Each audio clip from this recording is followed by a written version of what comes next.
If your pet always has, for example, slightly low levels in their kidney parameters, they have that repeatedly and it's always low. If that starts to increase, even if it's still within the reference range, that may actually indicate that there is an early onset of kidney disease, for example. Sending off a blood sample to the laboratory is really important when it comes to investigating and managing and monitoring all kinds of different illnesses that our dogs and cats suffer from. But it is important that we don't overinterpret any slight abnormality that they could show.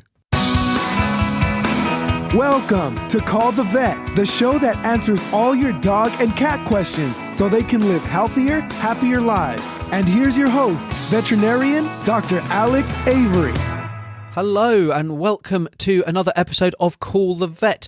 We're on episode number 68 and I'm Dr. Alex. I'm a veterinarian and I'm the founder of ourpetshealth.com. And on this show, I answer any and every pet health question that you have to put your mind at ease or to help you make any difficult decisions that may be in front of you, or even just to help you feel comfortable that you're doing the best that you can for your dog or cat. So if you've got any questions at all, you can simply submit them over at callthevet.org and I may feature them on a future episode. I'll certainly send you an answer with some more information. But for now, I'm back from my mid-year break. I'm raring to go and get into the great questions that I've got, and today's is no different. So let's jump into it.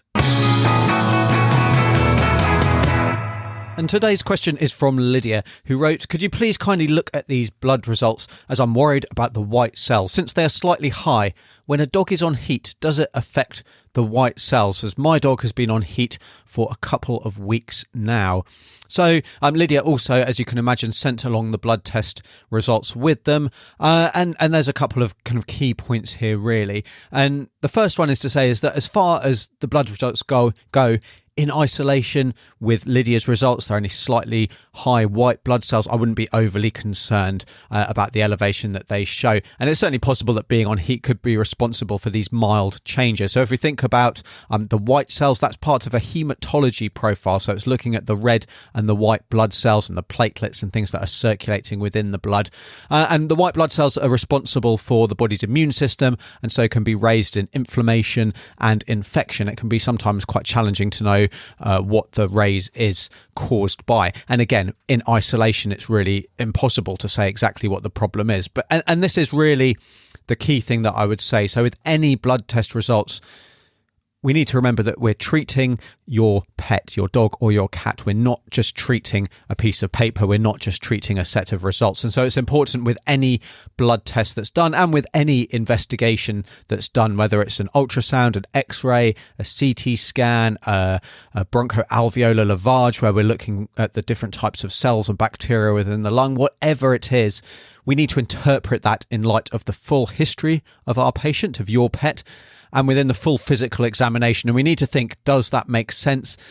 Is that a significant finding, or is that something that we can either ignore or we can put to the backs of our minds to follow up later on? So with some mild abnormalities, especially if we're thinking about the biochemistry rather than the hematology, so the biochemistry rather than looking at the red and the white blood cells, it's looking at all of the different kind of molecules that are dissolved in the blood, if you like, and they're markers of kidney function and liver function and all and general body health, the salts and all that kind of thing. So when there's some mild abnormalities in those, and when the cause is not immediately apparent, it can be a good idea just to follow them up a few weeks later to see if they're normalizing, if they're stabilizing, if they're stable at that level, or if they're deteriorating. Are the levels increasing, which could signify that there actually is a problem related to that is worth following up.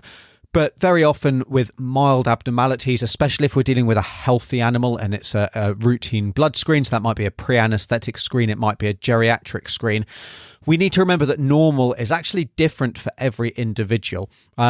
And you might say, well, that's fair enough, but that's what the ranges of normal are for. So whenever we have a specific individual blood test, we have something called reference range, which is the normal levels that the majority of animals would expect to be to have their results fall into if there is no problem at all. But these reference ranges, they're kind of mathematically derived, and they're based on averages and standard deviations.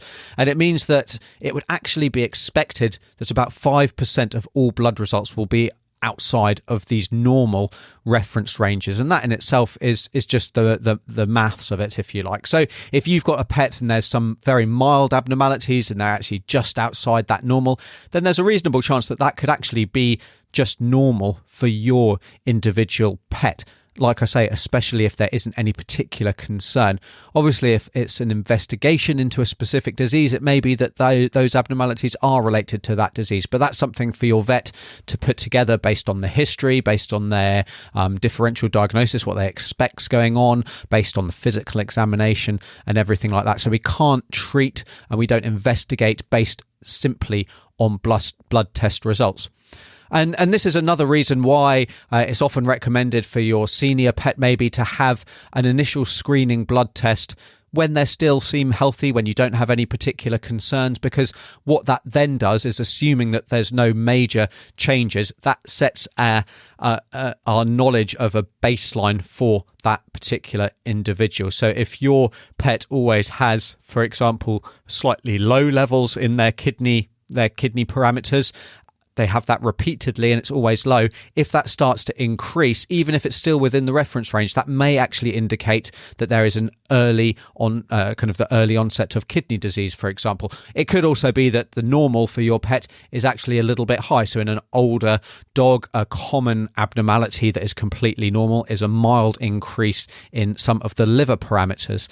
It's not a sign of liver disease. It's not a marker of anything nasty that's going on. It's completely normal. And if you know that baseline, when there is a problem, or if there is a problem, hopefully not when, but if there is a problem that your dog is suffering from, a disease that seems to be affecting them, then if that level is still the same, albeit high, then you know actually that's not significant, and you can concentrate on maybe some of the other changes that there are.